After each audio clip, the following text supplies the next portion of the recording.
আসলে শব্দটা কাম। রাসূল বলেন তোমার কান আর তোমার চোখ তোমার হৃদয়ের কান।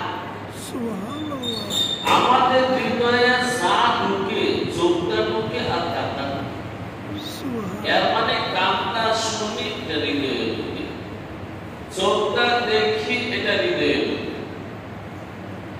এই জন্য কুরআনের কথা, হাদিসের কথা, রাসূলের কথা, আউলিয়াদের কথা, আম্বিয়াদের কথা, দ্বীনের কথা, শরীয়তের কথা যত বেশি শুনবো এটি হৃদয়ে ঠিক।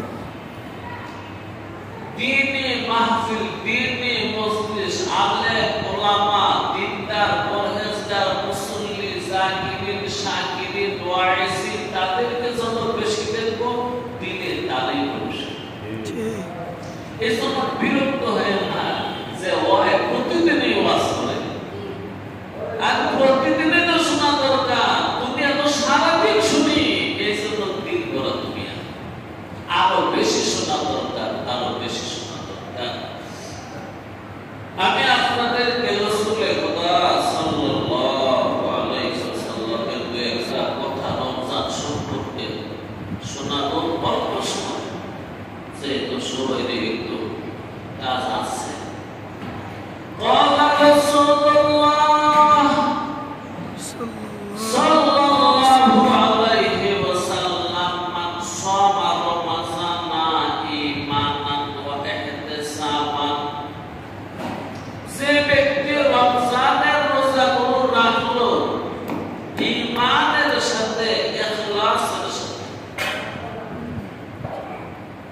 গফিরা লাহু মা তাকাদ্দামা মিন যামবিহি, তার অতীতের সব আল্লাহ মাফ করে দেন। সুবহানাল্লাহ। এই হাদিসটা ইমাম বুখারী এবং ইমাম মুসলিম উভয়ে রওয়ায়াত করেছে। তো আমরা যারা ঈমানের সাথে আল্লাহকে বিশ্বাস করে ইখলাসের সাথে রোজাগুলো রাখতেছি, হে আল্লাহ তুমি আমাদের জীবনের পাপগুলো মাফ করে দাও। আমিন। মালিক আমরা অত্যন্ত দুর্বল, আমরা তোমার হাবিবের উম্মত, দয়া করে আমাদেরকে ক্ষমা করো। আমিন। আল্লাহ রাব্বুল আলামিন জান্নাতে ঢোকার জন্য একটা দরজা বানাইছে। ওই দরজাটার নাম হলো রায়্যান।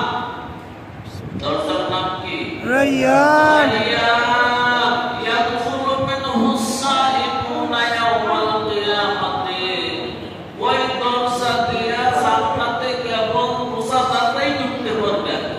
সুবহানাল্লাহ। যখন রোজাদারদের ঢোকা শেষ হয়ে যাবে, ওই দরজাটা বন্ধ করে দিবে, আর কাউকে এই দরজা দিয়ে ঢুকতে দিবে না। লা ইয়াদখুলু মিনহু আহাদুন গায়রুহুম ইউকালু আইনা সাইমুনা ফায়াকুমুনা লা ইয়াদখুলু মিনহু আহাদুন গায়রুহুম ফাইদা দাখালু আবলাহা। রোজাদাররা যখন প্রবেশ করা শেষ করবে, আল্লাহ রাব্বুল আলামিনের হুকুমে সেই দরজাটা বন্ধ করে দেওয়া হবে। এই যে হাদিসটা শোনাইলাম বুখারী শরীফের 1896 নাম্বার হাদিস। এই হাদিসটা ইমাম মুসলিম আনছেন 1152 নাম্বার। যে রোজাদারদের জন্য আল্লাহ জান্নাতে একটা দরজা বানাইছে, সেই দরজার নাম রায়্যান। সেই দরজা দিয়ে কেবল রোজাদার মানুষগুলো ঢুকবে, অন্য কেউ ঢুকতে পারবে না। তাই রোজাকে তিন ভাগে ভাগ করছে। একটা হলো সাওমুল আওয়াম, আরেকটা হলো সাওমুল খাওয়াস, আরেকটা হলো সাওমু আখাসিল খাওয়াস। একটা হলো সাধারণ মানুষের রোজা, আরেকটা হলো বিশেষ মানুষের রোজা, আরেকটা হলো বিশেষদের মধ্যেও কিছু বিশেষ মানুষ আছে তাদের রোজা। যেমন সাধারণ মানুষের রোজা হলো 3 কাজ।